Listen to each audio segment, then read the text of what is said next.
सानो छ खेत सानो छ बारी सानै छ जहान नगरी काम पुग्दैन खान साँझ र बिहान बिहानी पख झुल्किन्छ घाम देउराली पाखामा असारे गीत धन्किन्छ अनि सुरिलो भाकामा गरिब भन्छौ सुखको मजै धनी मिल्दैन संसारभरि कतै पनि विलासको लालस दास छैन म मिठो छ मेरो रसिलो परिश्रम। यी दुईटा कविता अंश मैले साभार गरेँ। पहिलो कविता दैविकराज न्यौपानेको किसान विशेष गरेर किसानको रहर शीर्षकबाट थियो भने दोस्रो कविता अंश गरिब शीर्षकको देवकोटाको कविताको अंश मैले यहाँहरूलाई साभार गरेँ। विशेष गरेर यहाँहरू सबैले यो कविता नसुन्नु भएको अथवा नसुन्ने कोही पनि हुनुहुन्न, किनकि हामी सबैले एकताका घोकेका कविताहरू हुन्, यो अंशहरू हुन्। किन भन्दा साहित्य र विशेष गरेर सिर्जना आफै सुन्दर हुन्छ। त्यो हामीले गर्ने अन्य सिर्जना होस् या साहित्य सिर्जना होस्, यहाँ अघि धेरै कुराहरू आइसकेका छन्। यो हामीले सिर्जना संवाद राख्यौँ, यसलाई साहित्य संवाद राख्दा हुन्थ्यो भन्ने पनि प्रश्न उठ्न सक्छ।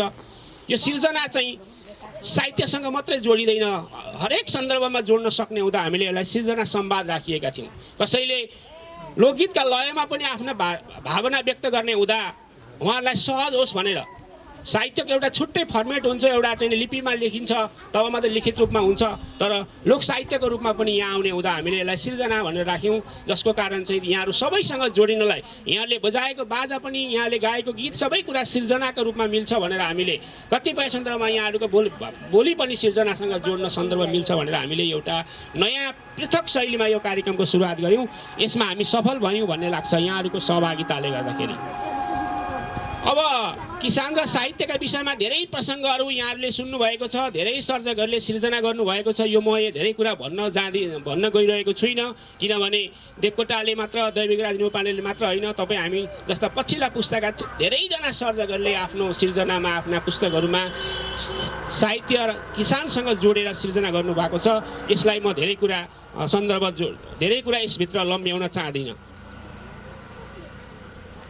अघि मैले उठाइसकेको छु, सिर्जनाको आफ्नै एउटा विधिवत परम्परा छ, सिर्जनाको एउटा छुट्टै परिभाषा छ। केलाई सिर्जना भन्ने, केलाई साहित्य भन्ने, हामीले बोलिरहेको भाषालाई पनि हामीले सिर्जनाको रूपमा लियौँ तर यसलाई साहित्यको रूपमा लिएनौँ, किनभने साहित्यको आफ्नै छुट्टै एउटा फर्मेट हुन्छ। हामीले सबै बोल्ने यदि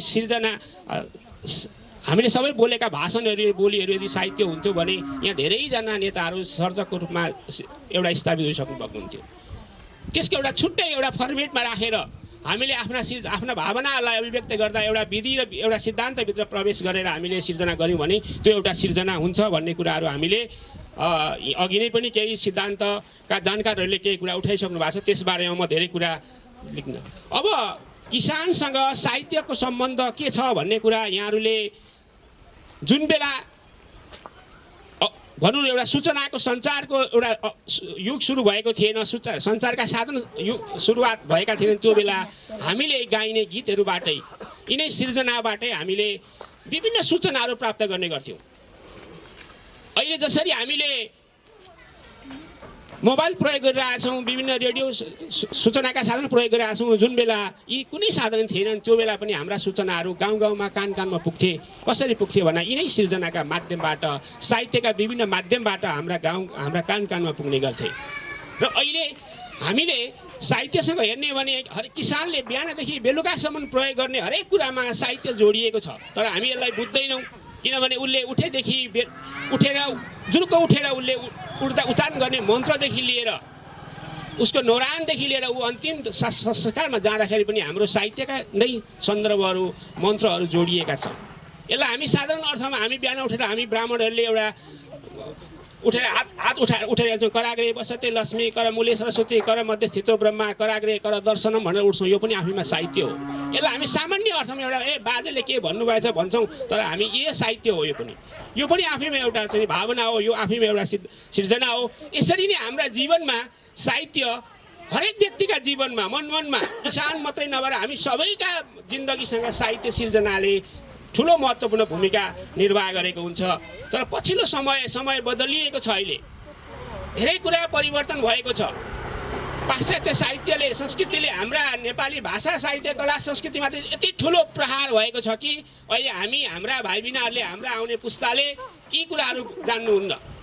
हामी सिकाउन पनि सक्दैनौँ किन हामीसँग समय छैन, जसले गर्दा अहिले हामी यो अभियान मार्फत चाहिँ यो कुरा सिकाउनुपर्छ है हाम्रा भाइ बहिनीहरूलाई, हाम्रा आउने पुस्ताहरूलाई जोड्नुपर्छ।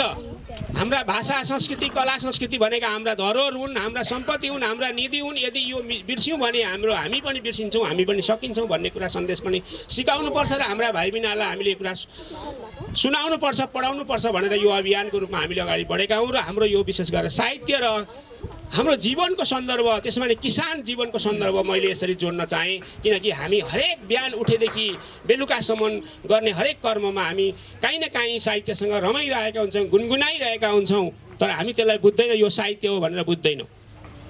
यसले गर्दाखेरि अझै यो विशेष गरेर जनजाति बाहुल्य ठाउँ हो यो, विशेष गरेर सन्थालहरूको, थारूहरूको, आदिवासीहरूको बाहुल्यता भएको अघि यहाँ मैले थाहा पाइसकेको छु र उहाँहरूको त झन् हरेक सन्दर्भमा साहित्यसँग जोडिएका छन्। बाँझो खन्दादेखि लिएर तपाईँ खेती भित्रसम्मका तपाईँहरूका सिर्जना छन्। असारे गीतदेखि लिएर हरेक महिनाका आफ्ना आफ्ना गीतहरू छन्। ब्याडे गीत छन्, चैते गीत छ, तपाईँहरूको असारे गीत छ। हामीसँग भएका बालनदेखि लिएर अन्य सांस्कृतिक कुरा छँदैछन्, तपाईँहरूका छुट्टै छन्, किनकि हामीले हरेक कार्यक्रमहरूमा सुन्ने गरेका छौँ। किनभने त्यहाँ तपाईँहरू यति नजिक हुनुहुन्छ यो सिर्जनासँग, तर त्यसलाई साहित्य भनेर मान्छेले बुझिँदैन। त्यसले साधारण एउटा संस्कृति मात्रै हो, यो एउटा उहाँहरूको परम्परा मात्रै हो भनेर बुझिदिन्छ। यसलाई हामीले जोड्न खोजेको, यसलाई यी तपाईँले प्रयोग गरिरहेका कुरालाई साहित्यसँग कसरी जोड्ने, यसलाई पठन संस्कृतिसँग कसरी जोड्ने भनेर हामी प्रयास गरिरहेछौँ। हामीले यहाँ एउटा यो लाइब्रेरीको रूपमा, हामीले पुस्तकालय कक्षाको रूपमा हामी हरेक कार्यक्रम उभ्याउने गर्छौँ। यसले पनि पठन संस्कृतिमा कम्तीमा पनि यहाँ आज प्रयोग भएका वक्ताहरूलाई, रचना वाचकहरूलाई हामीले कम्तीमा एउटा पुस्तक उपहारको रूपमा प्रयोग गर्ने, जसले चाहिँ उहाँहरूले घरमा गएर कम्तीमा पनि केही न केही साहित्य पढ्नुहुन्छ भन्ने अभिप्रायले हामीले यो अभियानको रूपमा सुरु गरेको हौँ। पठन संस्कृतिको विकास कहाँबाट हुन्छ भन्नुभयो भने हामीले यहाँबाट हुन्छ भनेर हामीले जोड्न खोजेका हौँ। यसरी तर आज अलिकति समयका कारणले, विभिन्न कारणले हामीले भने जस्तो कार्यक्रम समयमा सक्न पाएनौँ, तर पनि हामी आगामी दिनमा यसलाई फेरि सुधार्दै जानुपर्छ र जान्छौँ भन्ने कुराहरू म यहाँहरूलाई अवगत गराउन। भाषा संस्कार संस्कृतिलाई आफ्ना नानीहरूलाई सुनाउनुहोस्। अब आफ्नो नानीलाई आफ्नो संस्कार संस्कृति पढाइएन, बुझाइएन भने हामी भोलि हुन्छौँ कि हुँदैनौँ, हाम्रो इतिहास रहन्छ कि रहँदैन भन्ने कुरा आएकोले गर्दा हामी यो संस्कार संस्कृतिलाई साहित्यसँग जोडेर, किसानको जीवनसँग जोडेर केही कुरा सिकाउन सकिन्छ कि भनेर हामी यहाँ आएका छौँ। र यहाँहरूले जुन एउटा सहभागिता जनाएर हामीलाई हौसला प्रदान गर्नुभयो, हेर्दा अनौठो लागे पनि कम्तीमा धेरै साथीहरू सहभागी हुनुभयो। साहित्यिक व्यक्तित्वहरू, किसानहरू, सबै व्यक्तित्वहरू टाढा टाढाबाट आइदिनु भयो। यहाँहरू सबैलाई म यो आयोजक संस्थाको तर्फबाट र मेरो व्यक्तिगत तर्फबाट हार्दिक आभार व्यक्त गर्दै